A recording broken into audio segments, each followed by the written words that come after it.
Hi class, it's Dr. Lindner. Let's take a look at the pancreas. Now we know that the pancreas is a mixed gland. It has endocrine and exocrine function. So the exocrine function, it is these acini cells or acinar cells, which is, I don't know, it's like 80 to 90% of the kidney is made up of these acinar cells. They're responsible for producing digestive enzymes. Okay. Now, scattered among the acinar cells are endocrine tissue. And the endocrine tissue, these are called the islets of Langerhans. Islets of Langerhans. And these are secreting cells. These are endocrine. And the four islets of Langerhans, there's four of them, but the two biggies are the alpha and the beta cells. The beta cells release insulin.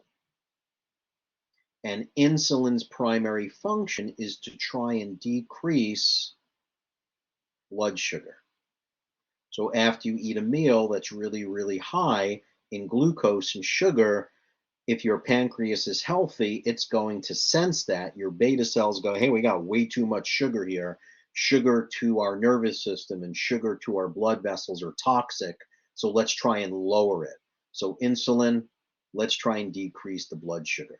Now, if your blood sugar is too low, then your alpha cells are going to release glucagon, and glucagon's job is to increase blood sugar.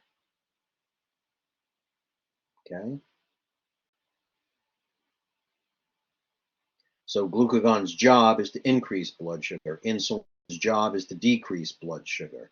That's its main primary function. And you can see when we look, you can see that we've got these acinar cells all around, and then you've got your alpha cells here, and you got your beta cells here. Those are the two biggies. Okay, the delta cells, this is somatostatin, and then your F cells are pancreatic polypeptides.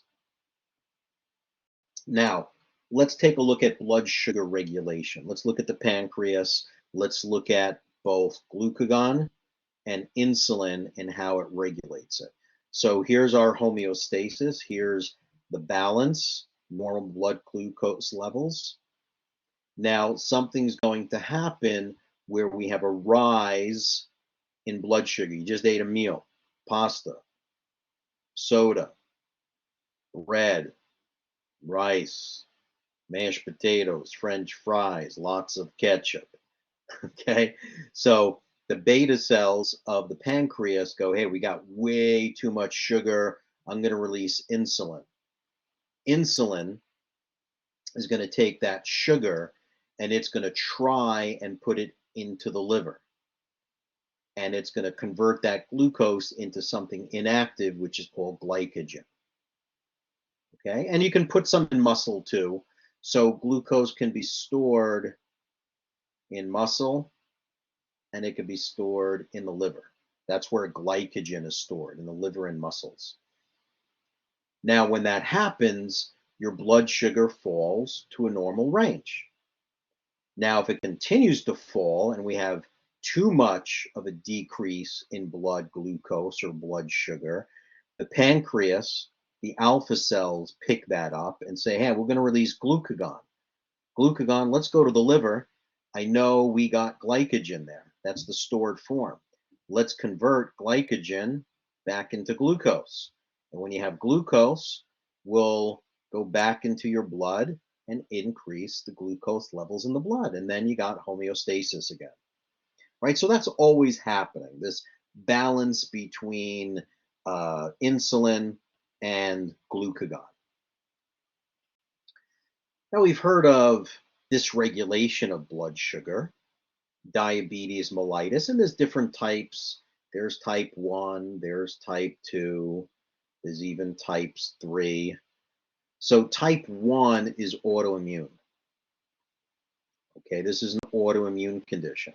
Happens in young children.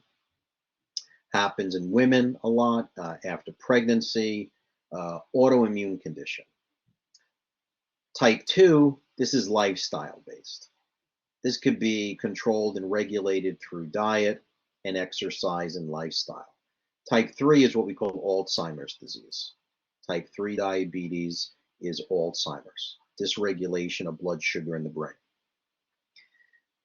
So diabetes mellitus or mellitus is going to result from a hyposecretion or hypoactivity of insulin, right? If you don't have enough insulin, then blood sugar goes up. And there's three cardinal signs of diabetes. We call them the three P's: polyphagia, polydipsia, and polyuria. So the three P's, poly means many. So polyuria means you're peeing a lot. Polydipsia means you're drinking a lot. Polyphagia means you're eating a lot. Those are the three signs of diabetes mellitus. Now, the opposite of that is if you're producing too much insulin. If you have hyperinsulinism, or you have an excessive amount of insulin secretion, that's going to result in hypoglycemia. You know what hypoglycemia in children looks like? ADHD. ADHD or ADD. Attention deficit disorder, attention deficit hyperactive disorder. That's when blood sugar dips. Well, you can have the same exact symptoms with hyperglycemia. So Lindner's rule, Dr. Lindner's rule is too little of something or too much of something always gives you the same symptom. Too much acid in your stomach and too little acid gives you heart. Too much vitamin D, too little vitamin D is going to give you bone pain. Too much blood sugar, too little blood sugar, ADD or ADHD in children, right?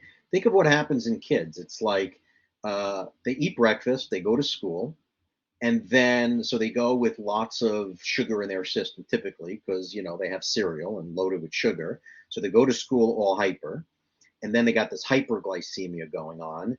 And then by the time they get to lunch, they're hypoglycemia, right? So now they're hypoglycemic, and now they're sitting in the cafeteria throwing food at one another. Okay.